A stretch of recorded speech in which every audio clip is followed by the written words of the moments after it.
It was obvious as soon as I stepped through the doorway. Something stirred Darla. She stood in the living room, clasping her hands and shifting her weight from foot to foot. I'd seen her do this often enough in our 24 years of marriage to recognize the problem right away. Darla gets home from her dental work a half hour earlier than I do. Usually she uses that time to start making dinner and change her clothes. Today, however, she was wearing her work clothes, and there were no pleasant smells coming from the kitchen. When Darla changes her routine, something's wrong. "Dick, we need to talk," she began nervously. "Of course, dear," I replied quietly, dropping into the chair. The ball is now on her side. "What's wrong?" "I don't have an easy way to tell you this, Dick, so I'll just blab. I want a separation and possibly a divorce," she stated boldly. "I think a trial separation would be best, but with the understanding that it could lead to divorce in the future." "All right, dear," I replied calmly. "I will move out immediately." As I got up and headed toward our bedroom, I saw Darla's jaw almost hit the floor. I guess she had expected more discussion and questions on my part. While we were married, I never failed to enjoy reacting to a situation differently than Darla expected. To this day, she never ceases to be amazed. She was the predictable one, not me. If my immediate acceptance of her desire for separation took her by surprise, my return to the living room less than a minute later with 2 large and fully packed suitcases made her stagger. I set the luggage by the door, pulled a piece of paper out of my pocket, and held it out to Darla. "Here is my new address and phone number. You can still call me on my cell phone. I only have one separation requirement. If you have sex with anyone other than me, we immediately proceed with the divorce. If you are just trying to find yourself, as they say, we can get back together when you do. I'm not okay with just getting fucked a few times with no consequences or punishment, and then letting you decide you want me back," I warned. "One punch and you're out." Before Darla could speak, I pulled out my cell phone and dialed a number. "Hello, Becky? It's Dick. I was wondering if you'd like to meet me Friday night for dinner?" I asked. "You know the answer to that, Dick?" Becky laughed. "I'll be there with bells on, but I can forget about underwear." I grinned, closed my phone, opened the door, and grabbed my suitcases. I left a stunned and speechless Darla standing in the living room as I nonchalantly walked down the walkway to my car. Although it wasn't a gourmet dinner, Becky and I enjoyed a nice steak before retiring to my apartment. She had just brought me to the point of bliss when the phone by the bed rang. Holding me in her rather cozy love nest, Becky leaned over and picked up the phone. "Hello?" she answered, catching her breath.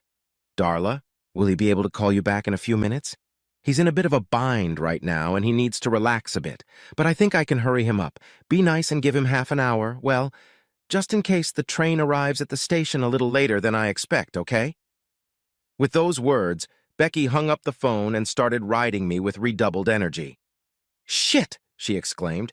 "I didn't realize how arousing it is to talk to a woman when I'm having sex with her husband." This time, I joined Becky for the finale. I waited a few minutes for my heartbeat to return to normal and for Becky to rush off me.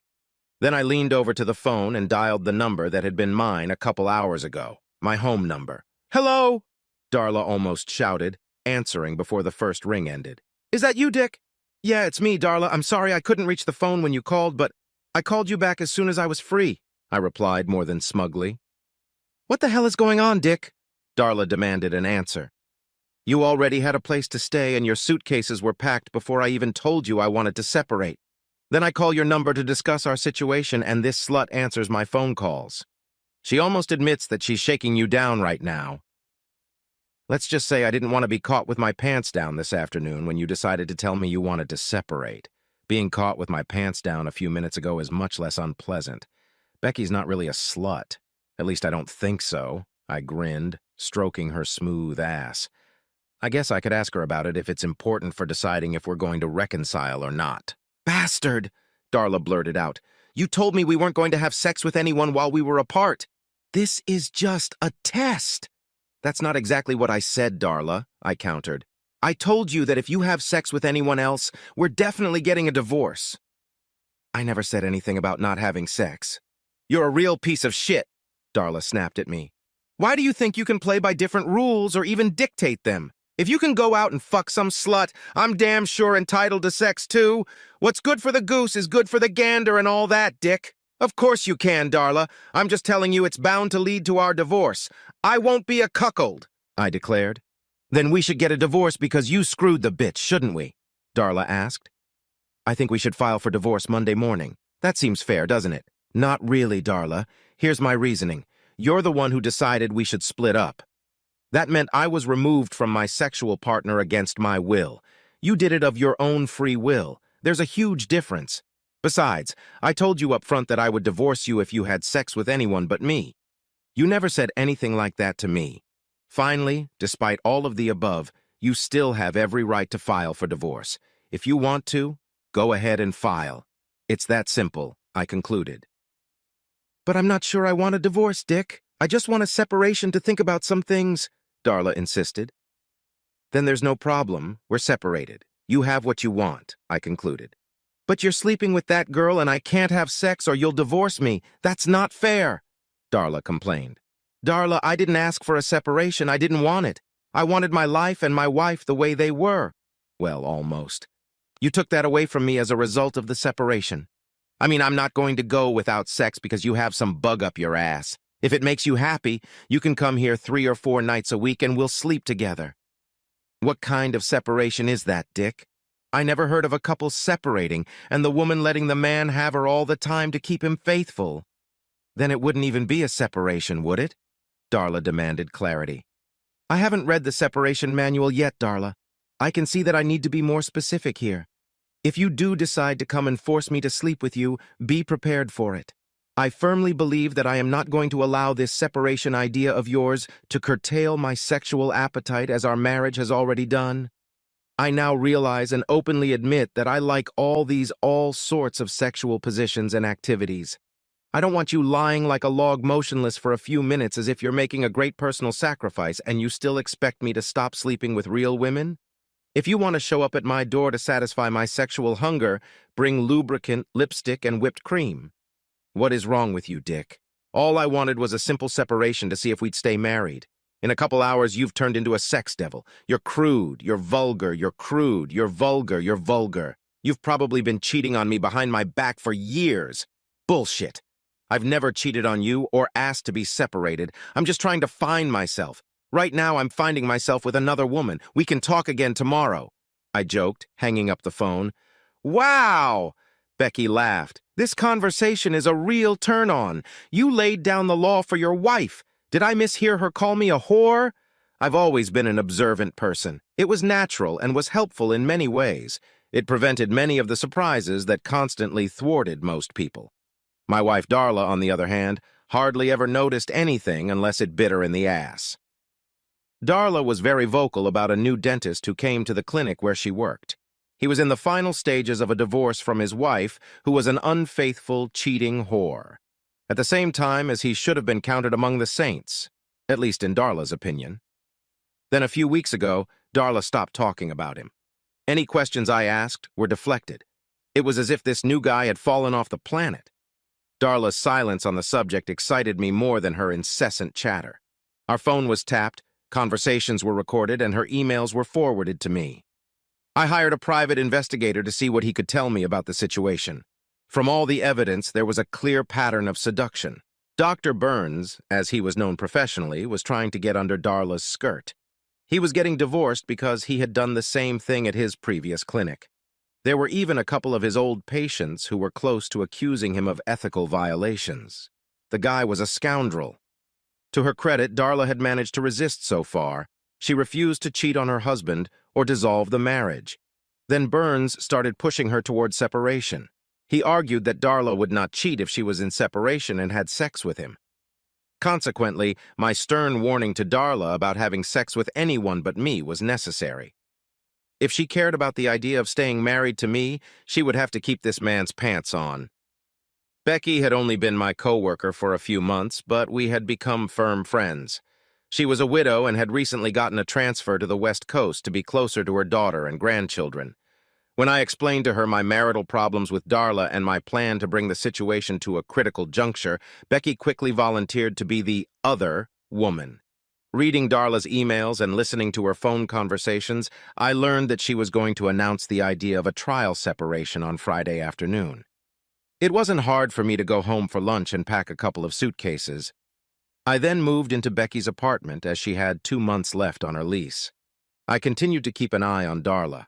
I would seriously dump her on the side of the road if she even did anything inappropriate to Burns. I was a faithful husband and devoted father to our son and daughter. They graduated from a local university and had good jobs in neighboring states. I wasn't going to be a cheater or some kind of womanizer. I figured that if Darla wanted me back, she would have to convince me it was worth it. I wasn't going to beg her. If we managed to remain a married couple, the status quo still wouldn't return. I wanted more out of my marriage than sex out of favor once every couple weeks. I wanted a woman who was willing to accommodate my desires and would even up the ante at times. I'm not going back to the monastic life. I had just gotten to my apartment after dropping Becky off at the airport when my doorbell rang. I was more than surprised to find Darla standing there sobbing.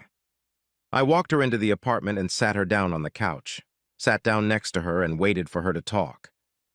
It took a couple minutes, but eventually she pulled herself together and told me what was bothering her. "Dick, I've been so stupid. It probably won't surprise you when I tell you that Dr. Burns has been pushing his wedges on me for the last few weeks. You seem to know more about who I am than I do.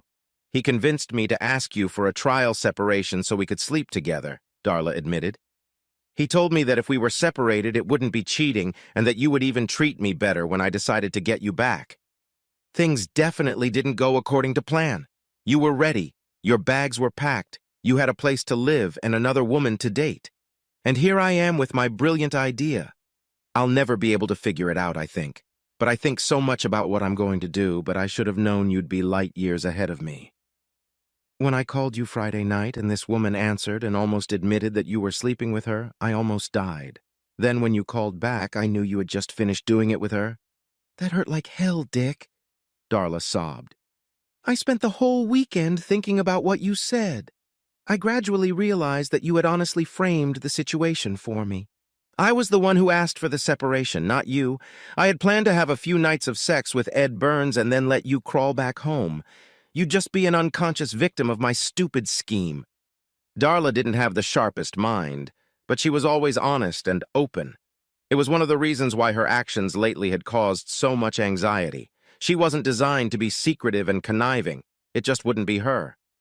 Turns out you weren't an unconscious victim. You somehow knew what I was planning and turned the tables on me. In the blink of an eye, everything changed, and now you were having extramarital sex without guilt or remorse. I would have lost my marriage if I had slept with Ed. Finally, after hours of thinking and more yelling and self-pity, I realized what I was trying to do to you and to us. I even realized your quick and very effective response to my stupid, selfish, and completely undeserved actions. You got me good, Dick, but I deserved it. I decided to tell the good doctor this morning when he came to work that he was out of line," Darla concluded. "So you just scolded him and expected me to forget all about it, Darla?" I asked. "Am I supposed to forget that you were willing to risk our marriage for some fucking asshole? That you were willing to put me through hell because some jackass wanted to get up your skirt? Darla, you're a beautiful woman. There are plenty of men who would do anything for you. Do I have to worry about you doing it with every man who looks at you?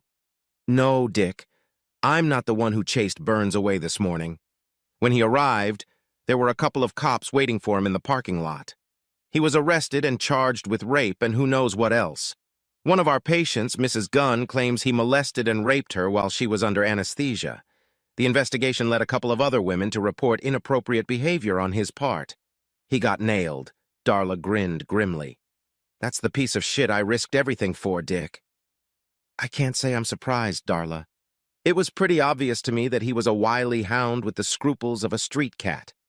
Now he's out of sight, and you think I'm going to forget all about it? No, Dick, Darla replied slowly. I was hoping you'd keep your word if you hadn't lied to me. I've never lied to you, Darla, and I always try to keep my word.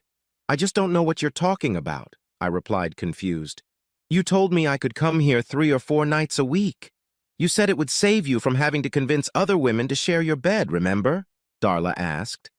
Yes, I now recall saying something like that when you mentioned it, I admitted. I also told you that I would not go back to the way things were. I think I know what you mean, Dick. Maybe you can help me learn to be more sympathetic. I'll promise you that, Dick, if you promise me you'll never see her or any other woman again. Becky was probably at that moment flying over Colorado and had no intention of ever coming back.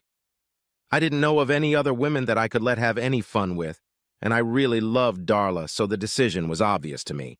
It's a deal, Darla, I vowed. There will be no other women as long as you are mine. I emphasized the word personal. I won't even let you flirt with another man without my explicit permission. No problem, Dick, Darla squealed. I can't believe you're willing to give up that other woman for me, but I'm so glad you did. You won't regret this decision, Dick. Oh, here's more proof that I'm serious, my dear.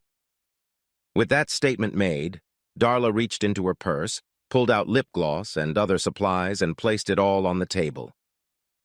Honey, is there a specific order in which you want to use these products?